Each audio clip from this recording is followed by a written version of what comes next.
بە خێراتنی تەلەڤیزیۆنی گەلی کوردستانەکەم. ئێمە لە مەلەوانگەی شانەوە لە سەی سایاق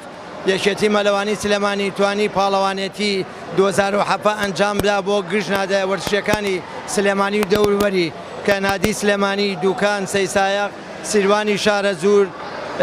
بەکرەجۆ لەگەڵ عەربەتا بەشداری کردووە و ژمارەی یاریزانەکانی کچان و کوڕان 50 یاریزانی کچ و کوڕ بووە و خۆشبەختانە کێبڕکێیەکی سەرکەوتوو بۆ لە هەرێکەیە و لە ئەنجامە ینی سەی سایاق یەکەم بوو، یانەی دووکان دووەم بوو، یانەی سلێمانی سێم بوو. ئەمڕۆ 25 مەتری سەربەست هین پێشکەوتووان توانیم لە باسکەمەلە پشتەمەلێ لە باسکەمەلە و بۆ قەمەلەیە بتوانم پلەی یەکەم و دووەم بەدەست بێنم و زۆر سپاسی یانەکەمەکەم. ئێمە وەک یانەی وەرزشی سی سادق بەشداری ئەم پاڵۆنەتەمان کرد کە بۆ حەویانەی سلێمانی و دەوروبەری سلێمانی کرابووە توانیمان لە چەند یاریێکا پلەی یەکەم بێنین و بە فەرێقیش پلەی یەکەم بەدەست بێنین لە ئاسی پاڵەوانێتێکە.